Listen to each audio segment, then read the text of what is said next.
दामोदर नदी के बीचों बीच बालू कारोबारियों ने कर दिया रोड का निर्माण। दीदी के निर्देशों का बालू कारोबारियों पर नहीं हो रहा है असर। दरअसल अंडाल के श्रीरामपुर दामोदर घाट के बीचों बीच बालू कारोबारियों द्वारा बालू गाड़ियों के आवागमन के लिए रोड का निर्माण कर दिया गया है।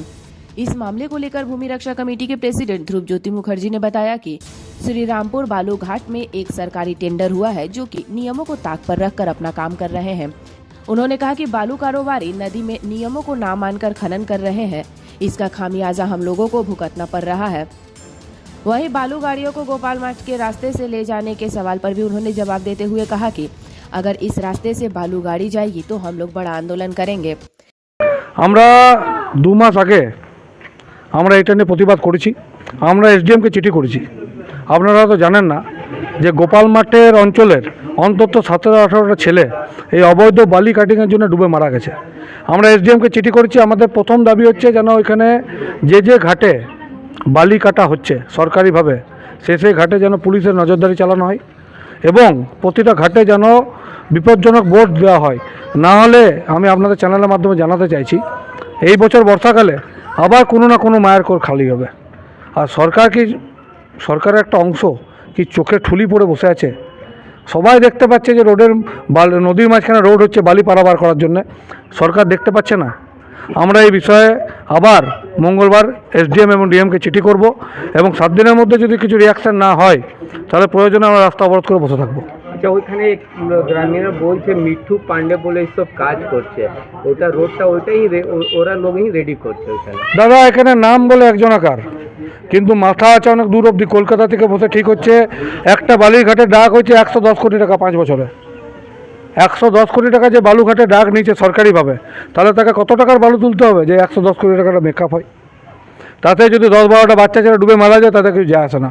বালি মাফিয়াদের কাছে আমার একটাই কথা, আপনারা ব্যবসা করছেন আমরা দেখতে যাব না, কিন্তু যদি একটা ছেলেরও ক্ষতি হয় একটা বালির দানা এলাকাতে বেরোবে না। এখন আপনারা কি করবেন?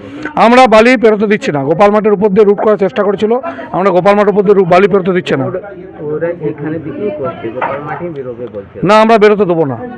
আমরা প্রথম দিন থেকে বলেছি গোপাল মাঠের উপর থেকে বালি পেরোবে না, কারণ ডিবিসি যখন হয়েছিল অন্ডারগ্রাম ফায়দা পেয়েছিল, আজ বালিঘাট হবে অন্ডারগ্রাম ফায়দা পাবে। গোপাল মাঠ কোনো প্যাসেজ নয় বালি পাচারের।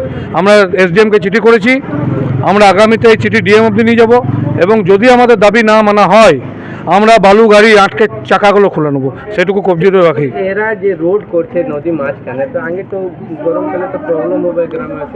গরমকালের প্রবলেমটা আপনারা দেখছেন, আমরা দেখছি বর্ষাকালের প্রবলেমটা। যেখানে বালু কাটে, কদিন আগে অজয় 4টে ছেলে ডুবে মারা গেল। ছেলেগুলোর বডি 3 দিন 4 দিন পরে ডুবে পাওয়া গেল। কেন? যে বালিটা এমনভাবে কাটে গর্তের মধ্যে বডিগুলো আটকে যায়। কেন? আমাদের এখানে মৃত্যুর ফান্ড আমরা করতে দেবো না। সরকার নজরদারি না চালালে আমরা বালিঘাট চালাতে देबो ना। वहीं दूसरी तरफ श्रीरामपुर ग्राम के एक स्थानीय ने बताया कि बालू के कारोबारियों द्वारा जो नदी में खनन किया जाता है वह मशीन लगाकर किया जाता है, जिसके कारण नदी में डूब जाने से किसी न किसी की मौत हो जाती है। वहीं उन्होंने मिठू पांडे नाम के एक व्यक्ति का नाम बताया जो कि इससे जुड़े हुए हैं। जब हमारी टीम ने मिठू पांडे से संपर्क किया तो उन्होंने इस मामले पर कुछ भी कहने से इनकार कर दिया। মানে আমাদের গভীরটাই দিকে পড়ে যাচ্ছে, এই দিকটাই গভীরটাই দিকে চলে আসছে। আর কমজট ওই দিকে, আর বাচ্চারা ডুবছে আমাদের দিকে। হ্যাঁ, ও তো এইদিকে কি এতে বেশি গাড্ডা হয়ে গেছে? জল এর বেড়ে গেছে এই পর থেকে এই যে পুরোটাই। এখানে একটা বাচ্চা ডুবেছিল কবে? এই আগের বছরে, মোটামুটি 2024 কিভাবে? চান করতে এসেছিল ওই যে সামনেটা, আর তলিয়ে গেল সহসা। মোটা 12 ফুট জল ছিল, 12 ফুট জল ছিল। হ্যাঁ, একটা ওদের উৎসব ছিল, বিহারের উৎসব ছিল একটা নাকি। ওই যে ওই ঘাটটা তো বালিটা কিভাবে এরা তুলছে? মেশিন লাগিয়ে তুলছে? হ্যাঁ, ওই দেখুন দেখুন। আচ্ছা, এইখানে একটা মাঝখানে রাস্তাতে রেডি করছিল, ওই যে আগেরটা, ওই মানে একটু আমরা ওই যে দুটো লোক না, ওই সামনে একটা ওই রাস্তাটা হবে। কে করছে ওইটা? এরাই কে? ওই শ্রীরামপুর, এইরকম না, শ্রীরামপুর লোক। মিঠু পান্ডে আসলে গ্রাম মন্ডলে। হ্যাঁ, মিঠু পান্ডে বলে এক নাম। মিঠু পান্ডে আছে না? আমার নাম হচ্ছে রাকেশ সিং। আপনারা কিছু ডিমান্ড করেছেন প্রশাসন কাছে কি এটা একটু? না, বললি আমার ক্লাব এসে একটু জানাই বিষয়টা। অফিস হচ্ছে এই যে সামনে ক্লাব আছে না, বুলেট ক্লাব, এই সামনে ক্লাবটা দুর্গা মন্দির, ওখানে সবাই বলেছি বিষয়টা আলোচনা করি।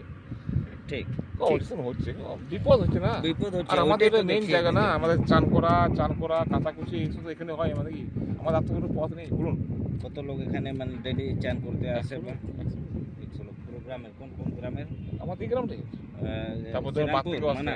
না আমার 20 টাকা মানা 20 টাকা কোটি টাকা। ব্যবস্থা করো না কিছু ব্যবস্থা উপায় নেই वहीं इस मामले पर पश्चिम बर्धमान जिला के बीजेपी पार्टी के जनरल सेक्रेटरी छोटन चक्रवर्ती ने कहा कि अंडाल के श्रीरामपुर ग्राम के पास दामोदर नदी के तट पर बालू की तस्करी की जा रही है, लेकिन प्रशासन इस पर मौन है। इसे लेकर स्थानीय ग्रामवासियों के द्वारा प्रशासन को कई बार बताया गया है। विगत कुछ दिन पहले 2 युवकों की मौत पानी में डूबने से भी हो गई थी। उन्होंने बताया कि इस बालू के कारोबार के विषय में स्थानीय वीडियो बीएलआरओ और पुलिस प्रशासन को अवगत कराया गया है। उसके बावजूद भी धड़ल्ले से यह कारोबार चल रहा है। इससे साबित होता है कि प्रशासन की कहीं न कहीं मिलीभगत से यह कारोबार चल रहा है।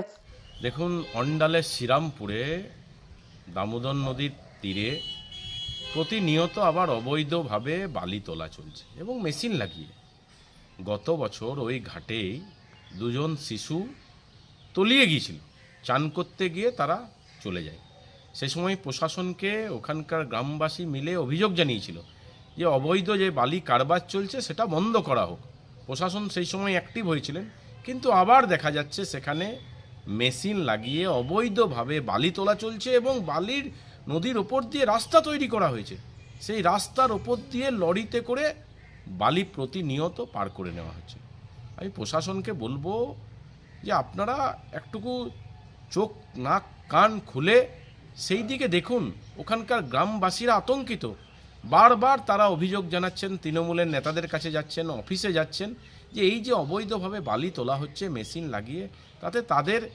এলাকার গ্রামবাসীদের যত রকম বাচ্চা ছেলে থেকে মানুষের নদীর দিকে গেলেই তারা কোথাও না কোথাও তলিয়ে যাচ্ছে আমার মনে হচ্ছে এই নদীতে এই যে অবৈধ যারা বালি তোলা চলছে তাদের সাথে এই বালি কারবারি যারা যুক্ত আছেন তাদের সাথে প্রশাসনেরও মনে হচ্ছে মদত রয়েছে তাছাড়া কীভাবে সম্ভব বলুন যে এত মেশিন লাগিয়ে বালি তোলা চলছে অথচ সবাই নীরব বারবার অভিযোগ জানা হচ্ছে আমরাও বিডিওকে বলছি বিএলআরওকে বলছি প্রশাসনকেও বলছি কিন্তু কোনো কর্ণপাত করছেন না এগুলোকে খুবই দুর্ভাগ্য পশ্চিমবঙ্গের অবস্থা